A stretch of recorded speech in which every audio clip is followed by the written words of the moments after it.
সবাইকে জানাই হনুমান জয়ন্তীর শুভকামনা। আমরা গিয়েছিলাম হনুমান জয়ন্তীতে সনাতন ধর্মের পক্ষ থেকে যে ভোজ হচ্ছিল সেখানে আমরা গেছিলাম। দেখতে পাচ্ছেন সেখানে একটা কি ব্যবস্থা, সুন্দর ব্যবস্থা, পদ্ম পাতা সবাইকে খেতে দেওয়া হচ্ছিল সমস্ত ভক্তজনদের। কিন্তু আমরা তো পদ্ম পাতাতে খেতে পারবো না, কারণ সবাই বলে নাকি যারা পুড়িয়ে যায় তারা নাকি পদ্ম পাতায় খেতে পারে না। কিন্তু আমার পাশে আমাদের পাড়ার একজনকে নিয়ে গেছিলাম, আমার ভাই হয় সম্পর্কে, তাকে ছেঁড়া পাতা দিতে আমি আবার তাকে বললাম একটা সুন্দর দেখে পাতা দাও। সবাইকে সুন্দর দেখে পাতা দিয়েছে, দিয়ে একে একে সেই পাতার পদ্ম পাতা খাওয়ার একটা আলাদাই গুণ, তাই না? কেন কত যে সবাই খেতে এসেছিল সে ধারণার বাইরে। আমরা গেছি তখন বাজছে প্রায়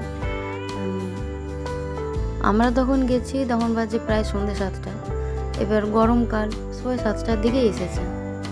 এই যে ওখানে হচ্ছে আমাদের প্যান্ডেল, ওখানে হচ্ছে প্যান্ডেল করেছে, ওখানে খাওয়া দাওয়া চলছে। এদিকে আইসক্রিম গাড়ি এসেছে, গরমের বাচ্চারা কেউ আইসক্রিম খাচ্ছে। সবাইকে হচ্ছে কমিটির ছেলেমেয়েরা যারা আছে, সব দাদারা ভাইরা, তারা সবাইকে হচ্ছে একে একে পদ্ম পাতা দিচ্ছে। আর এই যে আমি নিয়ে নিয়েছি শাল পাতা, আমার বেড়াকেও দিয়ে দিয়েছি, কারণ তাকেও নিয়ে গেছিলাম পুরী। আমার পাশের একজন নাতনি ছিল, সেও পুরী গেছিল। আর যারা পুরী গেছিলো তারা মোটামুটি সব শাল পাতা নিয়েছে, বাকি সবাই হচ্ছে পদ্ম পাতা। পদ্ম পাতা একটা খাওয়ার একটা আলাদাই গুণ, তাই না? আচ্ছা, কারা কারা গেছিল? আর এই মন্দিরটা আমাদের প্রতিষ্ঠা হয়েছে রামলালার জন্মদিন, শ্রীরামনবমীতে। তবে থেকে যাবো করছি, জানি না। কিন্তু হনুমান জয়ন্তীতে হনুমানের যখন ডাক পড়ে যায় বজরংবলীর, তার ডাকে এটা কী করে সে ডেকেছে, আর আমরা চলে গেছি অনেক কষ্টে, অনেক দূর। তো বলছে না যাবো, মন্দিরটাও দেখে এসবো, হনুমান জয়ন্তীর ভোগ খেয়ে এসবো, যতটা পারা যায় একটু হলেও যেন মুখে দিতে পারে। হনুমান ভোগ করেছিল খিচুড়ি ভোগ, সাথে ছিল একটা সবজি, চাটনি, এইটুকু। এতেই একদম মন ভরে গেছে। এটা দিয়েছিল আমাকে।